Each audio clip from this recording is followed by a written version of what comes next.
Right after my C-section I texted, "Please, I can't lift him, just need a little help." Mom responded, "We're too busy, try your neighbor." I stared at the message until my eyes burned. 3 weeks later, still barely walking, I woke to 53 missed calls, and a message from my sister, "We're in trouble. Send $1,500 now." I just replied with, I wasn't expecting much, but I thought they'd at least show up once. 3 days after my C-section, I couldn't even sit up without wincing. The pain was like a pressure cooker going off inside me. My son had been crying for almost an hour, lying in his bassinet a few feet away, and I just couldn't get to him. I'd been trying to reach him with a blanket, trying to pull the bassinet closer, but I ended up crying right along with him. I hadn't slept in 2 nights, so I grabbed my phone, hands shaking, and sent the text I thought would make things right. "Please, I can't lift him, just need a little help." I stared at the screen, waiting. I thought maybe my mom would finally show some maternal instinct. Maybe my sister would surprise me. I was wrong. 3 minutes later, "We're too busy. Try your neighbor." I read it twice. 3 times. I remember thinking it felt like a joke. Like some messed up prank they'd laugh about later. But it wasn't. That was it. No follow-up, no call. Just that message, like I was some annoying stranger asking for a favor. I didn't reply. Instead, I messaged Ryan, the neighbor I barely knew. He and his wife were separated, and I'd mostly seen him in passing. We'd never had a real conversation, but something about him always seemed steady. I didn't know what else to do. I was desperate. He came over 10 minutes later, didn't even knock hard, just let himself in gently. He didn't say much. Just walked over, lifted my son, and helped me sit up. He warmed a bottle, held the baby so I could rest, then cleaned up the kitchen without being asked. I think I mumbled, "Thank you," a dozen times, and when he finally left, I sat there in silence, holding my son and staring at the front door like something massive had just happened. No one from my family followed up. No call to ask how I was recovering. No offer to bring groceries. I had a cousin in Florida who sent me an Uber Eats gift card. That was it. A cousin who lives across the country showed more care than the people 10 miles away. Then 3 weeks later, I woke up to my phone buzzing nonstop. 53 missed calls. Most from my sister. A few from my mom. One from my dad, which was rare, and one unknown number I didn't recognize. Then came the text, "We're in trouble. Send $1,500 now." Just like that. No hi. No explanation. No punctuation. No mention of the fact that I was still healing, that my son was barely a month old, that I'd been completely abandoned. I just stared at it. I didn't feel anything. Not anger. Not sadness. Just this quiet clarity. So I replied with the same words my mother sent me. "Try your neighbor." Then I turned my phone off. Not just that day. For the next 3 days I left it off. And I started making a list in my head of who I could count on and who I couldn't. The people I loved the most were nowhere near that list. When I turned my phone back on, I expected chaos. I got silence. Not a single missed call. No voicemails. Nothing. Like my reply had stunned them into retreat. Or maybe they just assumed I was bluffing, that I'd cave and send the money eventually. They always assumed I'd cave. Growing up, I was the one who kept things glued. When my sister stormed out of a family dinner, I followed her. When mom went silent for days over some petty argument with my dad, I was the buffer. When anyone needed a favor, a ride, money for something last minute, they called me. And I showed up every time. I didn't realize how uneven the scale was until I became a mother. And nobody showed up for me. Ryan started stopping by more. Not in a pushy way, just little things. He brought over homemade soup one night and said it was from his grandma's recipe. He'd knock, peek his head in, and say he was just checking if I needed anything heavy lifted. He never stayed long unless I asked him to. His presence was quiet, easy, safe. His wife had moved out 6 months earlier, he told me one evening while he helped assemble a bookshelf. They were still technically married, but it was done. I asked if they had kids. He shook his head. Said that was the one thing she never wanted. He paused, then looked over at me holding my son and said softly, "He's lucky to have you." I remember that exact sentence. It stuck. A few days later, my sister called again. I let it ring. She called twice more, then sent a text. "I know you saw the message. This isn't a joke. We really need the money. It's serious." Still no details. No apology. Just pressure. Like she hadn't vanished when I was bleeding and shaking and too sore to even walk to the bathroom. I didn't reply. Then my mom called. I picked up. I think part of me still wanted some kind of closure, maybe even a sliver of guilt from her. She started in like nothing had happened. Asked if I was doing okay, if the baby was sleeping better, and then, without missing a beat, said she and my dad had invested in something that backfired unexpectedly. They needed $1,500. She said it like she was talking about picking up dry cleaning. I asked her if she remembered the text I sent after my surgery. There was a pause, then a casual, "Well, we thought you'd manage. You're always so strong." That sentence hit harder than I expected. Not because it was flattering, because it was lazy. "You're always so strong," is what people say when they don't want to help. I didn't yell. I didn't cry. I just said I couldn't help them. She didn't try to argue. She just said fine, then hung up. That night I looked through old photos of us. Birthdays, holidays, beach trips. There I was in every single one, holding the cake, driving the car, paying the tab. Always giving. Always smiling. And suddenly I couldn't remember the last time they did something for me that didn't have a string attached. I took a breath, looked at my sleeping son and thought, it stops with me. No more fixing. No more chasing. They thought they were asking for $1,500. After that call with my mom, things started to shift in small, irreversible ways. I didn't send out the usual group text with baby pictures that week. I didn't update anyone on my recovery or ask how things were going. And no one asked. Not one message. The silence was so loud it made me wonder if they'd ever actually cared or if I had just been convenient. A fixer. An extra hand. A spare wallet. Ryan came by on Tuesday to drop off a bag of groceries he said he accidentally overbought. I knew that was a lie, but it was the kind I could accept. I thanked him and offered him coffee. He hesitated at first, then nodded and sat at the kitchen table while I held my son in one arm and made coffee with the other. He told me about how his wife left without a fight. She just packed up one afternoon and said she couldn't do quiet suburbia anymore. He said it like he was still processing it months later. We didn't talk about anything heavy after that. Just coffee. My son. It was the most comfortable I'd felt with another adult in weeks. Meanwhile, my family kept pushing in strange, half-hearted ways. My sister posted a cryptic story on Instagram. Some people forget where they came from. No name, no tags, but I knew who it was for. A few hours later, she texted again. It's actually about Dad. Not you. Don't be dramatic. I didn't reply. The next day, my cousin Danny called. We weren't super close, but she always had a way of being real. No sugarcoating. She'd heard from her mom that things were tense in the family. She asked if I was okay. I told her the truth. The whole thing. From the day of my C-section to the last phone call with my mom. She listened quietly, then said, "Karen, you've been the only one holding that family together for years. Maybe it's time you let it fall apart." That sentence stuck with me for days. I stopped answering my sister completely. I didn't tell them when I started physical therapy. I didn't tell them when my son smiled for the first time. I didn't even tell them when I found a small freelance gig that helped with the bills. Nothing. And they didn't notice. But what they did notice was the money. Another text came in. "Hey, we're a little behind this month. Any chance you can cover the insurance thing like last year?" That was from my dad. He never reached out unless it was about a bill. Not even when I was pregnant. Not even when he found out I was alone during delivery. I replied simply, "I can't." No excuses. No explanations. 5 minutes later, my mom texted, "Is everything okay with you financially? Not how are you? Not how's the baby? Just concerned that their money tree might be drying up." I didn't reply.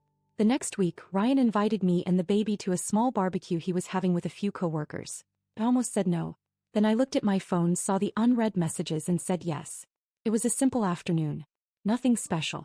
But at one point Ryan was holding my son and talking to one of his friends, and I caught myself smiling. Like genuinely smiling. Not the kind you force for pictures. The kind that happens before you even know it's there. And I realized something. My family hadn't just forgotten about me. They'd never really seen me at all. The barbecue turned out to be more of a turning point than I thought. One of Ryan's friends was a pediatric nurse, and when I mentioned my son's irregular sleeping patterns, she offered to take a quick look. It turned out he had a mild tongue tie, something none of the hospital nurses had noticed. She even helped me book a specialist appointment through her clinic. That night, as I tucked him in, I couldn't stop thinking. A stranger had done more for me in 5 minutes than my own family in months. 2 days later, I got an email I wasn't expecting. It was from an attorney. A vague, formal message letting me know my name had come up in a probate discussion. I blinked at the screen, reread it twice, and finally called the number. Apparently, my grandfather, my dad's estranged father, had passed away a year ago. Nobody told me. But in his will, he'd left behind a small property in upstate New York. A rundown cabin, nothing fancy, but the kicker? He'd left it to me. Not my dad. Not my sister. Just me. I hadn't even seen the man since I was a teenager. He and my dad had fought decades ago, and my family made him sound like some villain. But the lawyer said my name was handwritten into the will. He even left a note, to the only one who ever asked how I was doing. That floored me. I remembered sending him a Christmas card when I was 16. I'd almost forgotten about it. Apparently he hadn't. So I called my dad. I didn't ask how he was. I just said, "Why didn't you tell me Grandpa died?" There was silence. Then he exhaled hard and said, "We didn't think it mattered." Didn't matter. A man I had reached out to once in a tiny act of kindness thought I mattered enough to leave me his only remaining asset. And my father didn't even tell me he had died. I hung up. That was the day something inside me cracked completely. I called the attorney back and started the process to claim the cabin. I didn't know what I was going to do with it yet, but I knew one thing. I wasn't telling my family a thing about it. Meanwhile, the texts picked up again. Not about Grandpa. They had no idea. My sister said her car needed repairs and hinted at needing a little help. My mom sent a picture of a hospital wristband with no caption. An hour later she followed it with, "It's not serious. Just insurance stuff. But we could use a buffer if possible." They were fishing. Prodding. That same day, Ryan helped me install new blackout curtains in the nursery. My son had been sleeping better since the tongue tie fix, and for the first time in weeks I felt like I had room to breathe. Later that night as we were talking on the porch I told him about the cabin. About the will. About everything. I thought he'd be surprised. He wasn't. He said, "That's what happens when you treat people right. Eventually it comes back." Then he told me something I wasn't expecting. His wife had filed for divorce that week. No drama. Just paperwork. Final step in what had already been over for a long time. He smiled at me and for the first time I didn't look away. The next morning I woke up to a long message from my sister. "I know you've been distant, but I also know you're not heartless. We're not okay right now. I need you.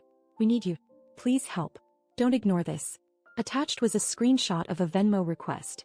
$2,200. No explanation. I sat there staring at it, holding my son in one arm and scrolling through the photos on my phone with the other. Birthday pictures. First bath. His tiny fingers gripping mine. Not one of those moments included them. They'd missed it all. And now they were asking for help. I didn't reply. I just hit decline. The Venmo request wasn't the last one. It was just the beginning of the unraveling. A few days after I declined it, my mom called again. Twice in a row. I let it ring. Then she left a voicemail which I didn't listen to until later that night, out of morbid curiosity. It started with her usual fake concern, "Just calling to check on you and the baby," then turned sharp.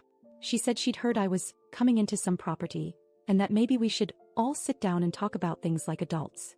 That's when I realized they knew. I don't know if the lawyer mentioned something to someone or if my dad snooped, or if someone at the courthouse talked too much, but they found out about the cabin. The tone of everything shifted after that. My sister sent a paragraph-long message about how family should share blessings, and how Grandpa clearly meant it for all of us. She even tried to bring up how she had dreams of opening a boutique upstate and that the cabin could make that happen. She'd never worked a day in retail in her life. Then my mom called again, this time trying a different angle. She said they were struggling, that the market was bad, that my dad's bad investments had drained their savings. She said they were trapped, and that surely I didn't want to see them lose the house. I stared at the phone while feeding my son. No emotion, just exhaustion. They weren't trying to rebuild a relationship. They were scrambling for a safety net. And I wasn't it anymore. That night I talked to Ryan again. We sat out on his back steps drinking tea, both of us too tired for small talk.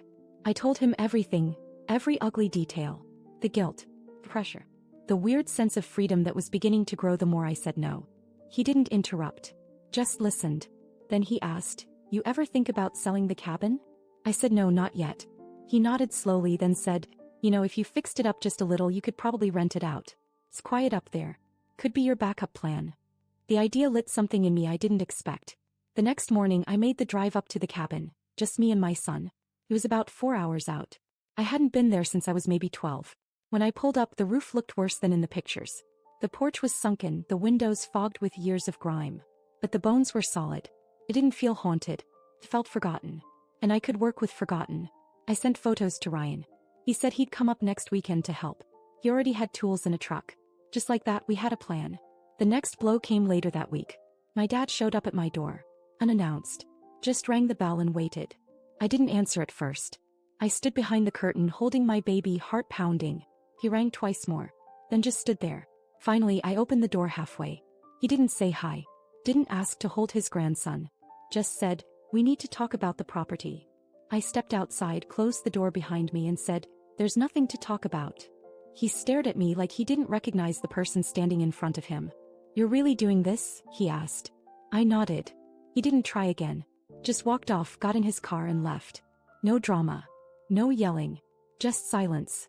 It was the most honest interaction we'd had in years. By the time Ryan and I made it up to the cabin together, something between us had shifted. It wasn't just about help anymore. There were long looks, quiet smiles, moments when neither of us said anything and somehow it still felt like a conversation. He was still married, technically, but the papers were filed. He showed me the email. He wasn't rushing. Neither was I. But we both knew. We just weren't alone anymore. And for the first time in my life that felt like enough. The cabin wasn't anything fancy, but after 2 weekends of work, it started feeling like something real. Ryan patched the roof while I painted the inside walls a soft, warm white. My son started sleeping better there than he ever had at home. I didn't know what that meant yet, but I knew it felt right. The first kiss came after we put in the new screen door. We didn't plan it. It just happened, standing in the kitchen with his hands still dusty and a cup of coffee between us. It wasn't dramatic, just a quiet moment we both stepped into without saying a word. He was still technically married then, but the papers were in. He showed me the confirmation the following week. No celebration, no drama. Just an end to something that had already been over. Around the same time, the messages from my family turned frantic. My sister tried again. Long texts about missing me, and starting over, and how family needs to stick together. Then came the twist. Mom said, "You have savings now. Can you help with just one thing? We're drowning." I didn't answer. Then the bank called. Someone had tried to access one of the old joint accounts I'd forgotten I was even on. One I opened years ago to help them, temporarily. I shut it down. That was the final straw. Not a fight. Just a quiet door closing. After that, I stopped responding completely. No explanations. No arguments. Just silence. I didn't stop helping people. I just started helping the ones who showed up. Like Danny, who drove up one weekend with snacks, wine, and baby clothes. She didn't want anything. Just time with us. Ryan started staying over more. We took turns feeding the baby, fixing the porch, picking paint samples. One night we were sitting outside and he said, "You know, we made this." He meant the cabin. But I think he meant more than that. I didn't need fireworks. I just needed this. Quiet, honest care.